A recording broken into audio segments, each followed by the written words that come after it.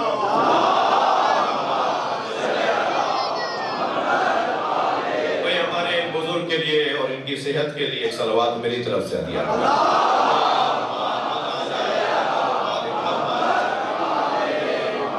میرا مفہوم، میرا پیغام، میرا مضمون آپ پہ روشن ہو گیا. مجلس سال ثواب کی ہے. ہمیں قرآن پڑھنا ہے اور علی سے سمجھنا ہے. جب ایک جنگ کے اندر قرآن نیزوں پر اٹھائے گئے تو قرآن کا احترام کر کے لوگ جانے لگے تو مولا نے خطبہ ارشاد فرمایا تم قرآن کو دیکھ کر جا رہے ہو جو کھال پر لکھا ہوا ہے، میں تمہارے سامنے مجسم قرآن. لہذا قرآن ہو اور علی کے ساتھ ہو تو پھر قرآن پڑھنے والوں پر درود بھیجتا ہے، قرآن پڑھنے والوں کو دعا دیتا ہے. لیکن جو قرآن بغیر پڑھا جا رہا ہو، مولا علی کی معرفت کے بغیر، مولا کی محبت کے بغیر، ہمیں حکم یہ ہے کہ بات اور ہر بار بات علی کی ہو. کوئی تمہاری مجلس ایسی نہ ہو جس میں علی کی بات نہ ہو. زینوا مجالسکم بذکر علی بن ابی طالب. اپنی مجلسوں کو علی کے ذکر سے زینت دو. دو آدمی بھی ملے نا گھنٹے بھر کی گفتگو میں، کوئی ایک دفعہ تو یا علی بول دو، کوئی ایک مرتبہ تو مولا علی کا نام لے دو. وہ نام ایک دفعہ آئے گا مگر وہ ملاقات زینت پا جائے گی.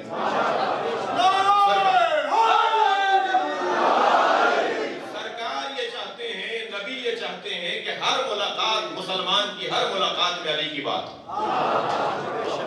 جتنا ذکر مولا علی کا ہوگا اتنا ہی اللہ سے قرب بڑھے گا. مجلس میں ہمارے صوفی مسلک دوست بھی تشریف فرما ہوں گے، پیروں اور فقیروں سے جڑے ہوئے لوگ بھی بیٹھے ہوں گے. دنیا کا کون سا ولی ہے جو علی علی نہ بولتا ہو؟ دنیا کا کون سا پیر ہے جو مولا علی کا ذکر نہ کرتا ہو؟ جتنے بھی تصوف کے سلسلے ہیں وہ سب جا کر تمام ہوتے ہیں علی مولا پر. یا لفظ میں کہوں وہ سب شروع ہوتے ہیں علی مولا سے. جتنے بھی ان کے اساتذہ ہوتے ہیں اور جن سے اجازہ ہوتا ہے ان کے پاس اور جن سے بیعت ہوتی ہے ان کے پاس، وہ سلسلہ جاتے جاتے پہنچتا ہے علی بن ابی طالب پر. سارے سلسلے سوائے ایک سلسلے کے، وہ سلسلہ جو مولا علی تک نہیں پہنچتا، وہ سلسلہ ایک سلسلہ ہے 12 سلسلوں میں جو حضرت ابوبکر تک جا کے پہنچتا ہے.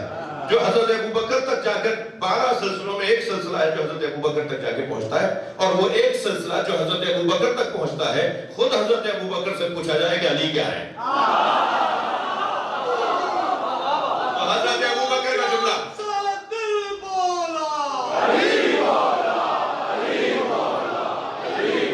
حضرت ابوبکر کا جملہ میں آپ کو سنا رہا ہوں. وہ فرماتے ہیں لم تلد النساء مثل علی بن ابی طالب. کائنات میں کوئی ماں ہی نہیں ہے جس نے علی جیسا بچہ جنا.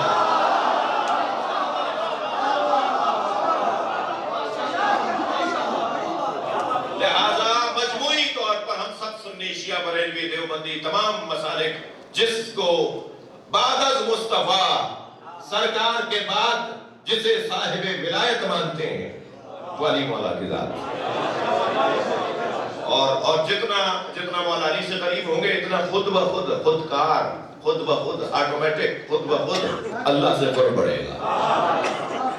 مقصد تو اس گھرانے کا اللہ سے قرب بڑھانا ہے. سب کو یہ موحد اور عبادت گزار بنانا چاہتے ہیں، سب کو یہ اللہ والا بنانا چاہتے ہیں. مولا علی کو بھی اور اولاد علی کو بھی سب سے زیادہ نفرت ان سے ہوتی تھی جو اللہ کا انکار کر کے انہیں مانتا ہو، اور ان سے زیادہ پیار ہوتا تھا جو اللہ کے ولی کے طور پر، حجت کے طور پر، سفیر کے طور پر، تلمیذ کے طور پر ان ہستیوں کو مانتا ہو. لہذا یہ وہاں سے پڑھ کر آنے والے لوگ جنہیں اللہ نے سجا کر بھیجا ہو. وقت تنگ ہو گیا.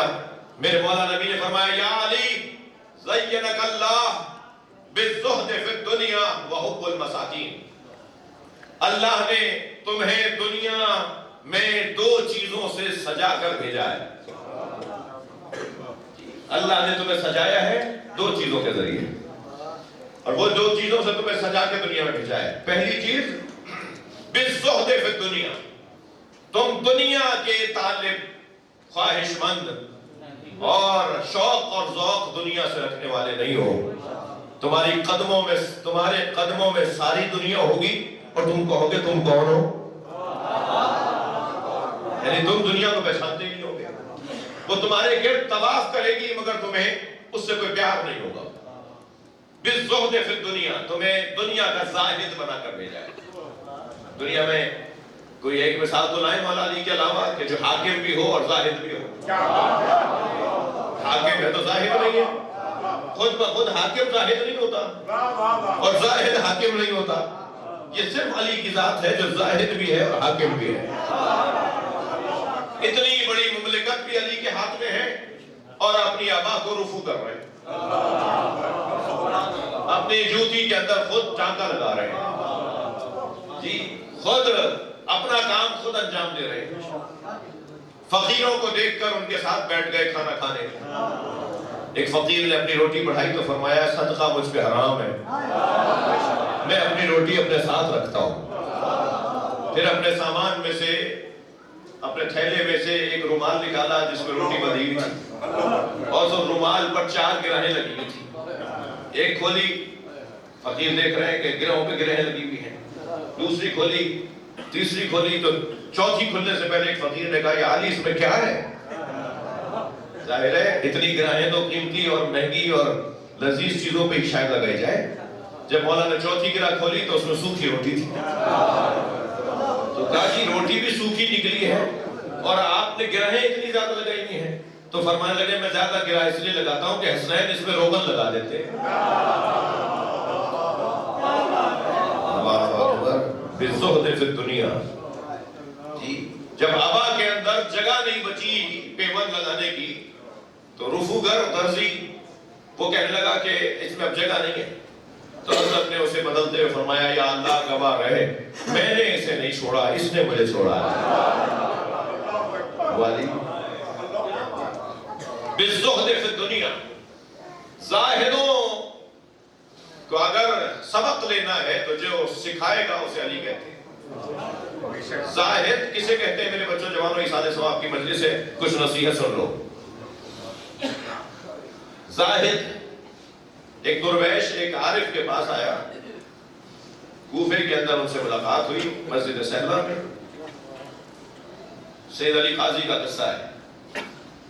سید علی قاضی نے دیکھا کہ ٹائم ہو گیا ہے مولا علی کو سلام کرنے کا، روزانہ مولا کی بارگاہ میں سلام کرنے جاتے ہیں، تو یہ بھی ساتھ ساتھ ہوا فقیر درویش مولا علی کے۔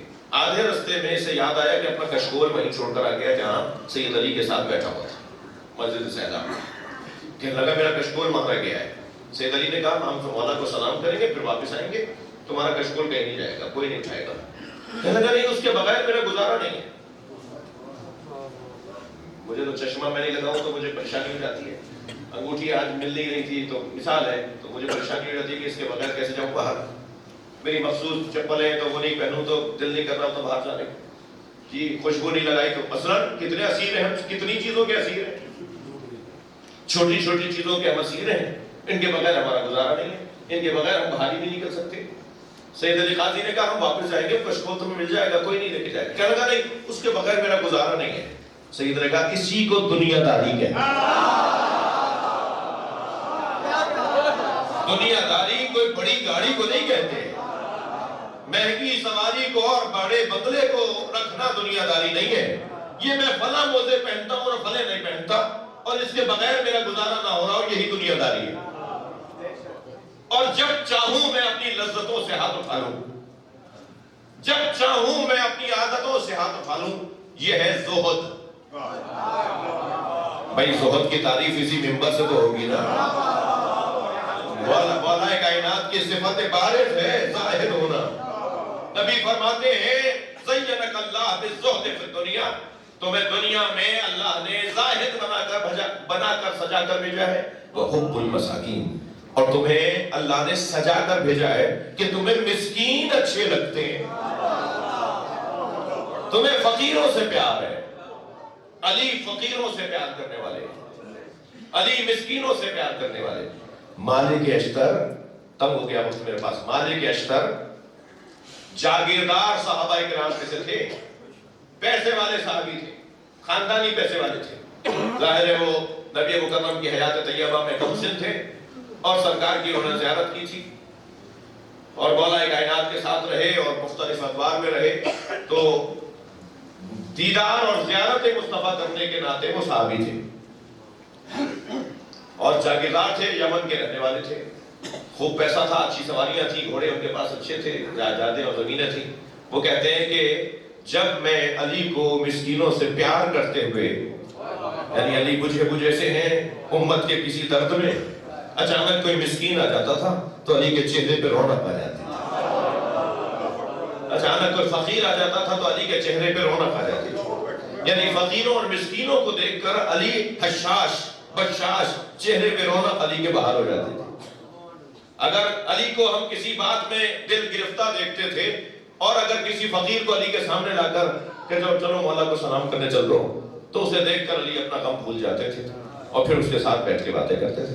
تو مالک کا بڑا حسین جملہ ہے، مالک کہتے ہیں کہ علی کا فقیروں سے پیار جب بھی میں نے دیکھا تو ایک خیال میرے ذہن میں بار بار آیا، کاش میں بھی فقیر ہوتا۔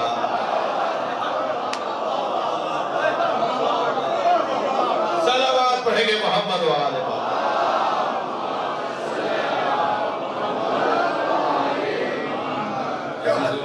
عزیزو، جس علی کی ہم بات کر رہے ہیں اس علی کی ہی تو بات علی ہے۔ سب سے بلند بات اگر کسی کی ہے، بعد از نبی اگر کوئی بلند ہے تو وہ اپنے کردار میں، اپنی آفاقیت میں، اپنی ولایت میں علی ہیں۔ چلیے علی کے بچوں کے ساتھ کیا ہوا، کچھ دیر کے لیے میرے ساتھ کربلا آ جائیے، 2-3 جملے بولوں گا اور مغفرت کی دعا کریں گے۔ حسین کربلا میں لاشیں اٹھا رہے ہیں، مگر لاشیں ایسے کہ جن کا بیان بہت مشکل ہے، سوچتے ہیں تو ہمارے حالت ہماری غیر ہوتی ہے۔ ان لاشوں میں عزاداروں ایک لاشا جس کے امام حسین اٹھا کر لائے، وہ چھوٹا بہت تھا، مگر سنیں گے وہ حسین سے اٹھتا نہیں تھا۔ کبھی آگے جاتے تھے انا للہ، کبھی الٹے پیر واپس آتے تھے رضاً بقضائہ و تسلیما لامرہ، اور پھر ڈھونڈ رہے تھے کہ اس بچے کی ماں کہاں ہے۔ جب خیمے کے قریب گئے تو سوچا ماں دیکھیں گی تو مر جائے گی، واپس ہونے لگے تو خیال آیا کہ اگر ماں نے پوچھا میرا بچہ کہاں چھوڑا ہے تو میں ماں کے بغیر اسے دفنا دوں یا ماں کے ساتھ اسے دفناؤں۔ اس کیفیت میں امام حسین کبھی آگے جاتے تھے کبھی پیچھے آتے تھے کہ ایک مرتبہ میرے مولا نے دیکھا کہ سامنے خیمے سے پردہ ہٹ رہا ہے، امام یہی سمجھے ہوں گے کہ اس کی ماں باہر آ رہی ہے، مگر نظر ہی آیا کہ سکینہ کھڑی ہے۔ سکینہ بی بی نے دیکھا جو بھائی کچھ دیر پہلے پیاس سے تڑپ رہا تھا وہ اب بابا کی گود میں سو رہا ہے، تو وہیں سے آواز دے کر کہا بابا میں بھی پیاسی ہوں، اجرکم اللہ، بابا مجھے بھی پانی پلا رہی ہے۔ اب حسین کیا بتائیں کہ کیسا پانی پلایا ہے، مگر جیسے ہی بچی کی آواز بلند ہوئی نا تو ماں در خیمہ پر، جناب رباب در خیمہ پر آ گئی۔ امام نے دور سے جناب رباب کو دیکھ کے فرمایا رباب بتاؤ میں کون ہوں؟ عجیب سوال ہے جو اپنی زوجہ سے کر رہے ہیں، حسین اپنی ہی زوجہ سے پوچھ رہے ہیں بتاؤ میں کون ہوں؟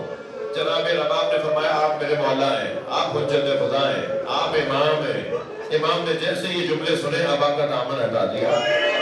ایک ماں نے خون میں لت پت بچہ دیکھا، ننھے لبوں پر لب رکھ دیے اور بوسہ دے کر کہا اے میرے لال، عرب تو اونٹنی کو بچے کو بھی مہر نہیں کرتا، کیا تجھ جیسوں کو مہر دیا جاتا ہے؟ چلو رباب اسے قبر کے حوالے کر دے، یہ ننھی سی جان گھوڑوں کے قدموں کو برداشت نہیں کر پائے گا۔ الا لعنت اللہ علی قوم الظالمین۔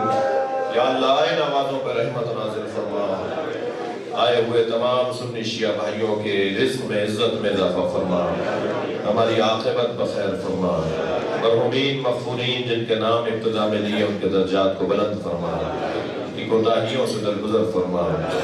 حاجات مند یہاں بیٹھے ہیں، ہم سب فقیر ہیں، ہم سب کو اس بارگاہ سے کچھ نہ کچھ حاجت ہے، کچھ نہ کچھ طلب ہے۔ یا اللہ ان سب کی حاجات کو پورا فرما، امام زمانہ کے ظہور میں تعجیل فرما۔ ایک مرتبہ پھر سورہ فاتحہ کی التماس ہے۔ بسم اللہ الرحمن الرحیم، صراط الذین انعمت علیہم، بسم اللہ الرحمن الرحیم، اللہم صل علی محمد وعلی محمد۔ مغفرت کے لیے صلوات۔